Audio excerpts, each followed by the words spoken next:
Parler du drame de l'Ukraine, pays déchiré.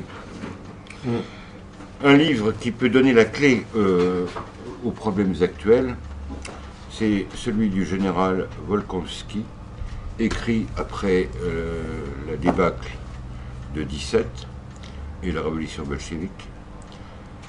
C'est en quelque sorte un pamphlet pour montrer que historiquement l'Ukraine appartient à la sphère russe.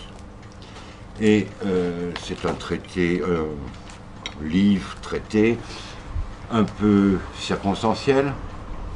Il s'agissait à l'époque de lutter contre certaines franges nationalistes d'Ukrainiens qui prétendaient que l'Ukraine avait une originalité propre, même au point de vue linguistique.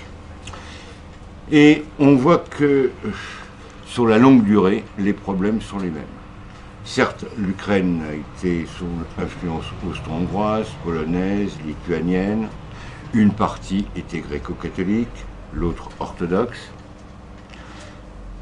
Mais qu'on le veuille ou non, c'est l'univers slave et c'est le berceau de la Sainte Russie. Et des catholiques comme le Monseigneur Trossmayer ou l'orthodoxe catholicisant Soloviev en étaient bien convaincus. Volkonski, gréco-catholique. Volkonski était d'une famille princière catholicisante, puisque sa mère, on ne sait pas si elle était vraiment catholique ou non. Si, il est devenu prêtre uniate à la fin. Non, oui, mais sa mère. Sa mère, l'évêque orthodoxe a refusé qu'il y ait des funérailles à l'église, parce qu'elle était considérée comme catholique. Bon, donc c'est comme certaines familles russes penchaient vers le catholicisme, mais aussi pour des raisons politiques. C'est les résultats aussi de la Sainte Alliance, où on espérait que le pape serait le chef religieux de la chrétienté, et le tsar, le pouvoir politique. C'est la fameuse théorie de la symphonie des pouvoirs. Donc aujourd'hui, on va parler du drame de l'Ukraine, instrumentalisé par l'Amérique, les forces anglo-saxonnes qui cherchent à mettre à mal et à bas la Russie pour ce qu'elle représente, la lutte pour les vraies valeurs occidentales contre le relativisme, comme aurait dit le regretté Benoît XVI. À vous, cher ami, qui revenez de Russie, qui connaissez bien le dossier.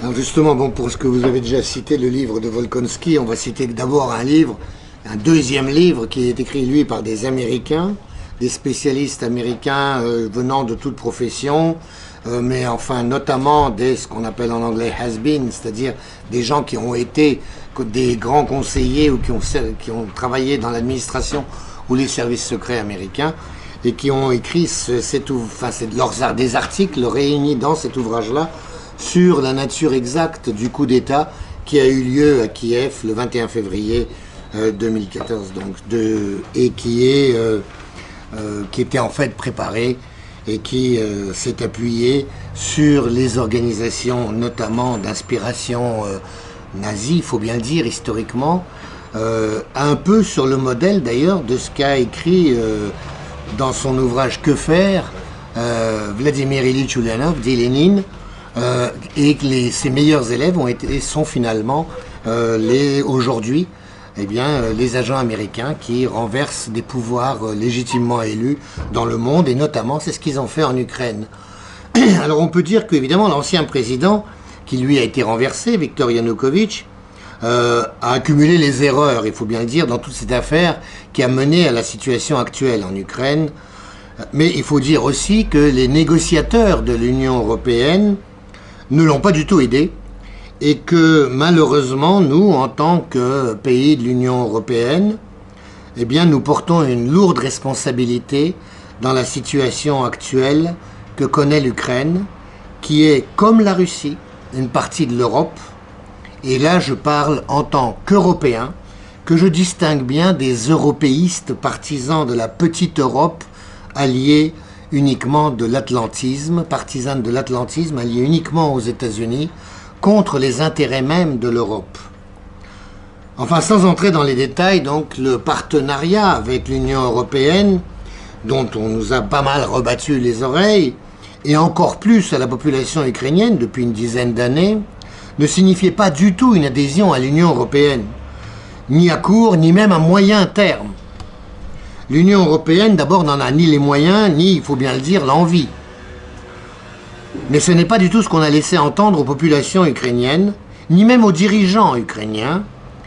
Et les populations ukrainiennes, lorsqu'elles ont protesté contre la non-signature de l'accord de partenariat, alors que le président Yanukovych avait demandé qu'une seule chose, en novembre 13, c'était de reporter la signature et non pas de l'annuler, c'est-à-dire qu'il n'a pas refusé, comme on l'a dit après.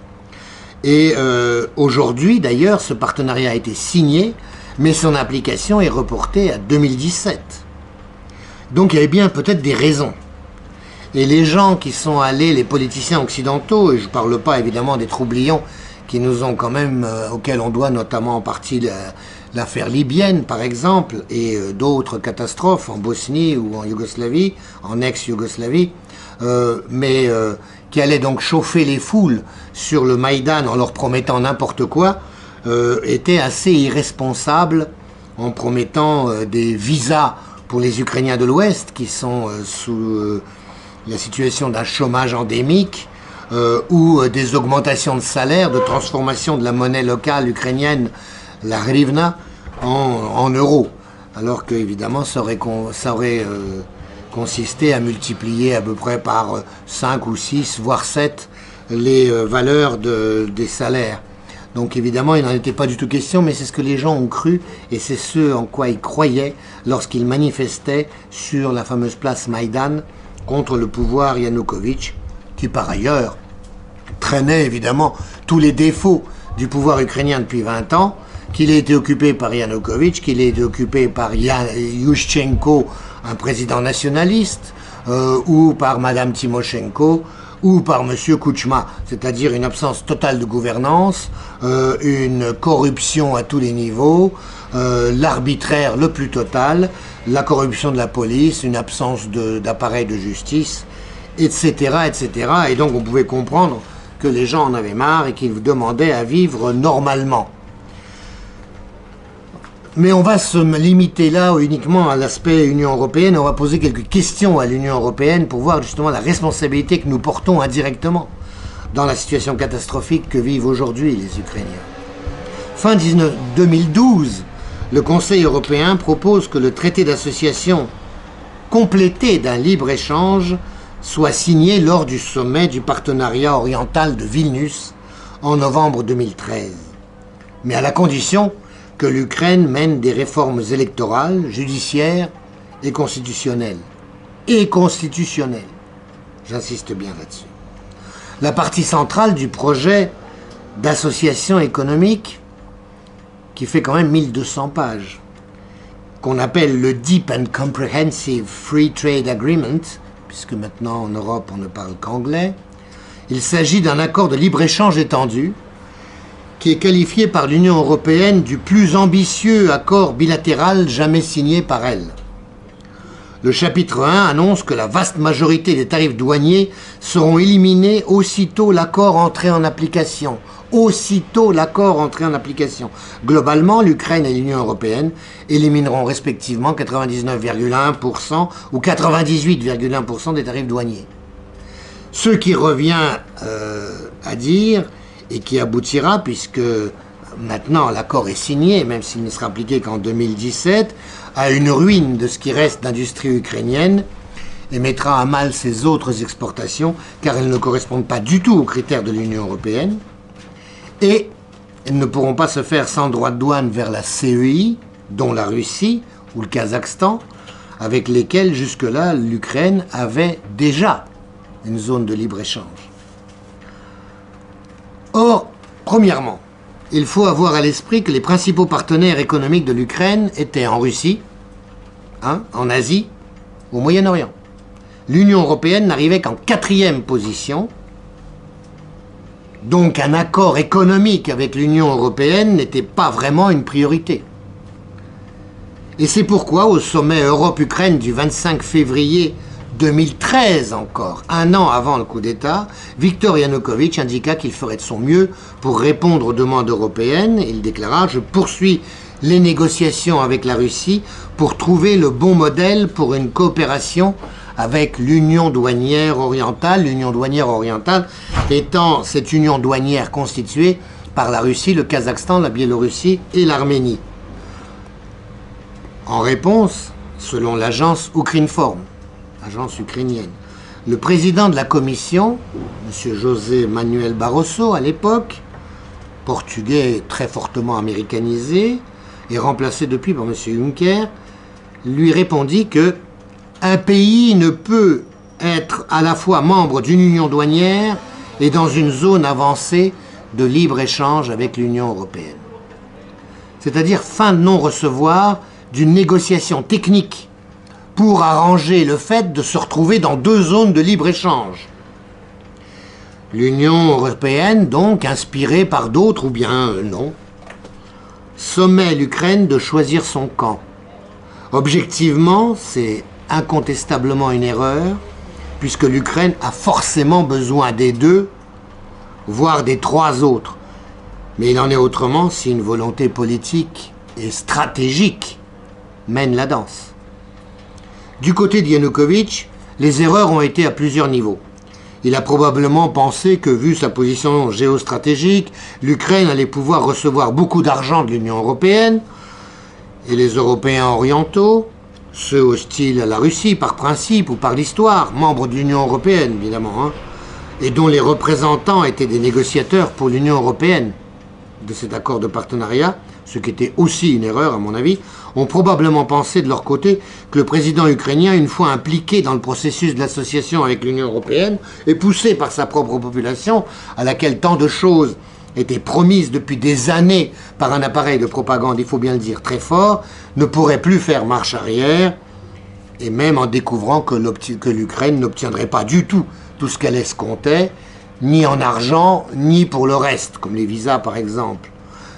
C'est un calcul qui est tragique, mais qui finalement n'était pas faux, puisque finalement l'Ukraine est effectivement coincée maintenant, elle obtient un peu plus d'argent qu'on ne donnait pas à Yanukovych, mais qu'on lui donne maintenant, mais a priori, ce n'est pas la population ukrainienne qui en verra la couleur.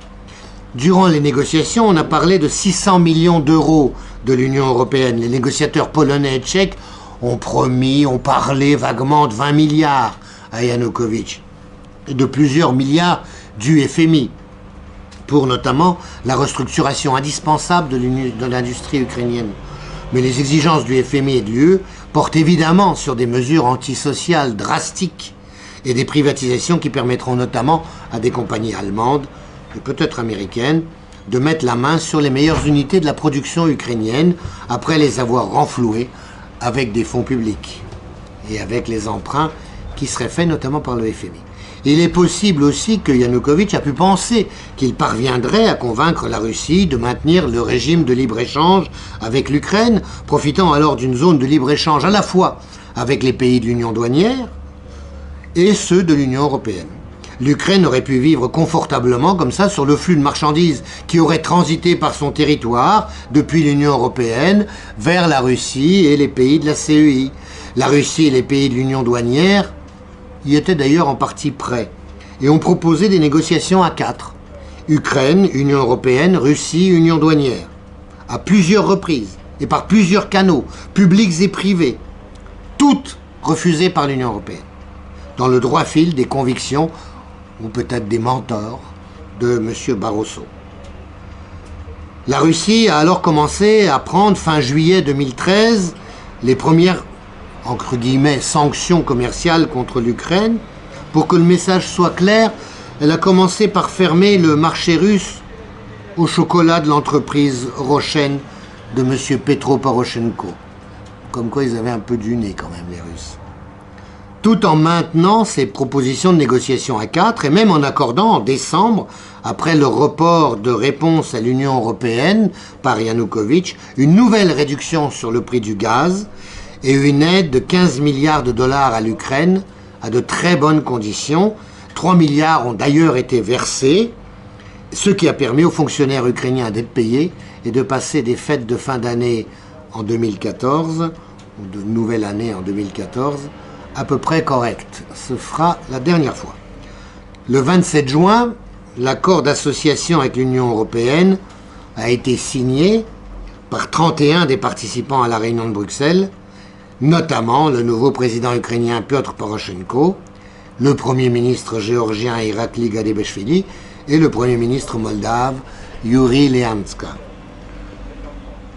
Mais appliqué qu'en 2017, comme je l'ai dit, le ministère russe des Affaires étrangères avait averti que l'association des pays de l'espace post-soviétique avec l'Union européenne pourrait nuire significativement à l'économie russe, entraînant des réductions des liens commerciaux avec ses voisins. Et Moscou a notamment souligné qu'après l'adhésion de ces 3 pays à l'Union européenne, les autorités russes seraient forcées de prendre des mesures pour protéger leur marché contre l'affluence de produits européens exonérés de taxes. N'oublions pas que la Russie a négocié son entrée à l'Organisation mondiale du commerce pendant une dizaine d'années, et ça comprenait notamment les exportations et importations avec l'Union européenne. Alors on n'allait pas tout fiche en l'air, parce que M. Barroso refusait de négocier avec l'Union douanière.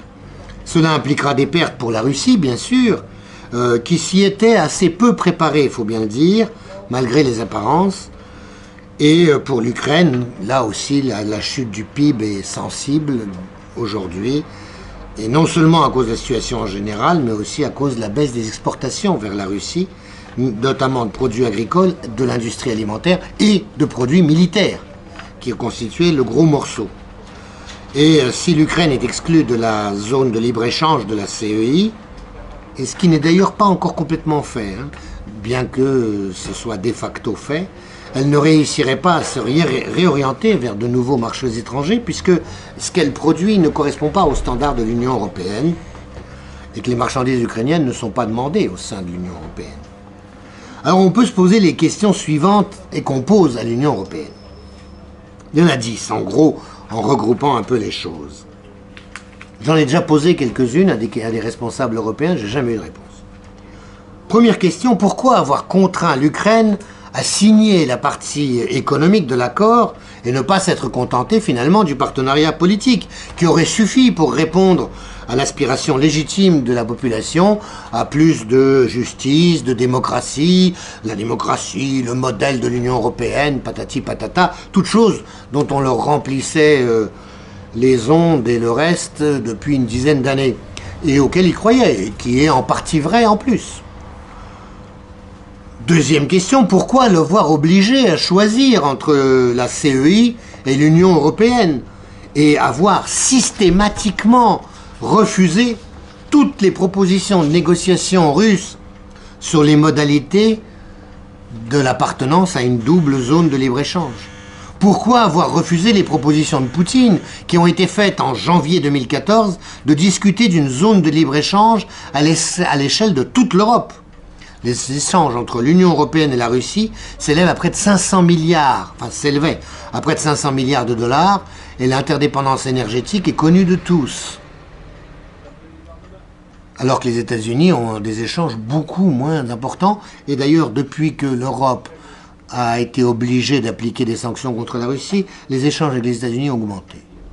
Pourquoi avoir finalement accepté d'en parler à Minsk, mais seulement le 26 août 2014 ?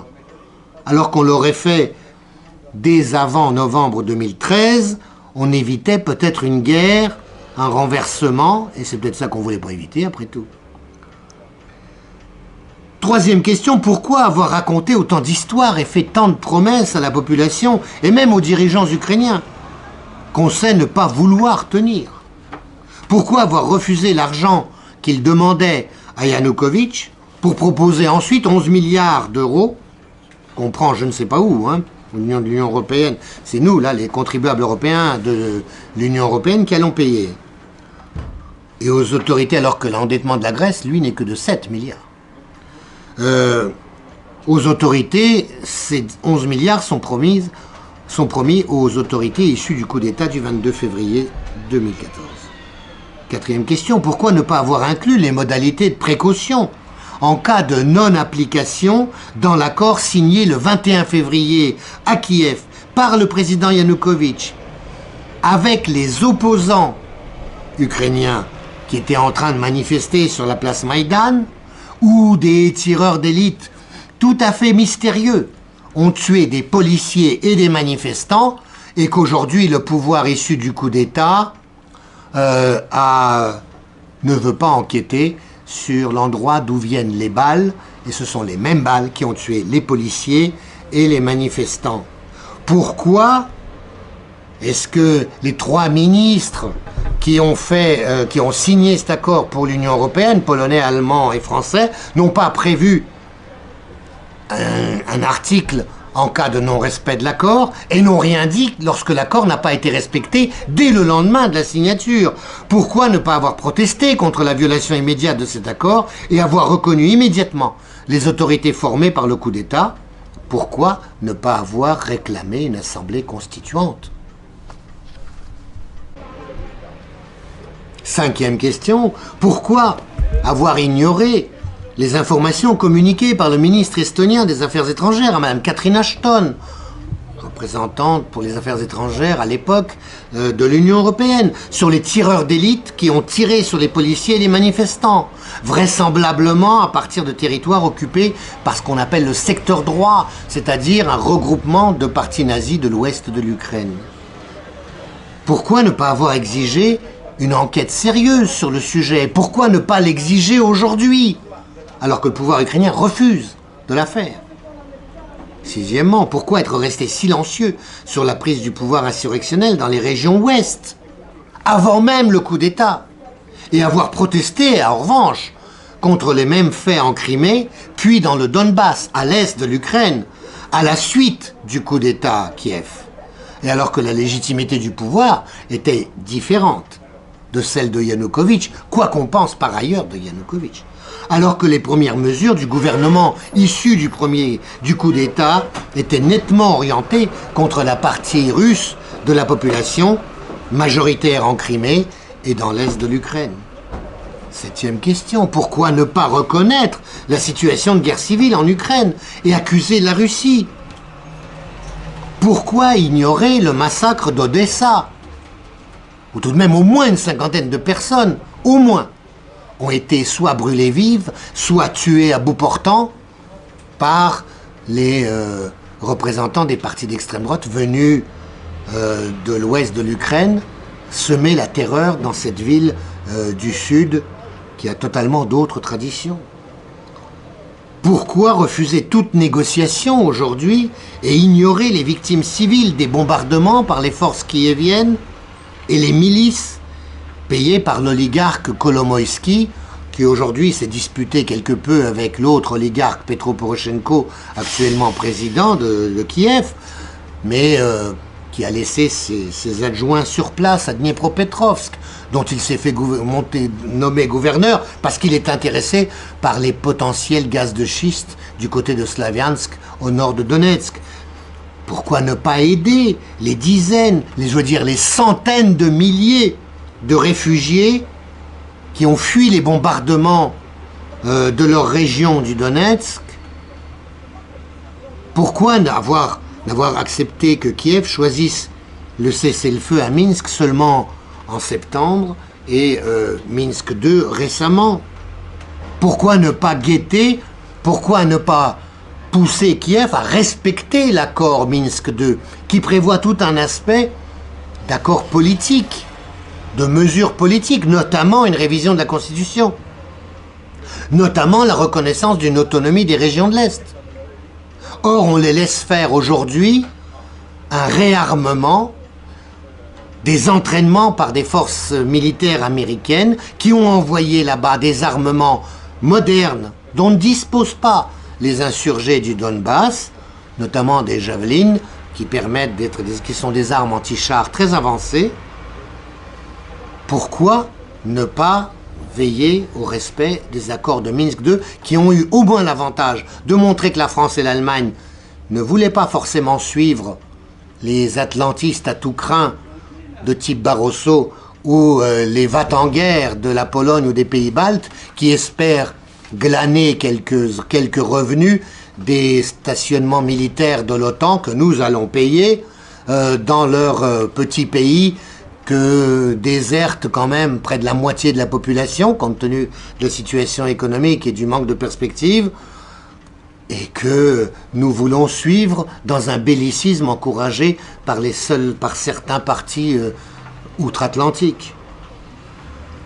Pourquoi parler d'une invasion russe que même le chef des services secrets de l'armée française a reconnu devant la commission de la défense nationale du Parlement le 25 mars dernier être un faux américain qu'ils essayent de nous faire croire et qui n'est véhiculé que par la presse aux ordres de l'atlantisme, qui malheureusement est à peu près l'unanimité dans la presse française, mais elle aurait pu citer cette intervention d'ailleurs du général Gomard, et que vous pouvez voir sur le site internet de l'Assemblée nationale, donc à la page des commissions de la défense.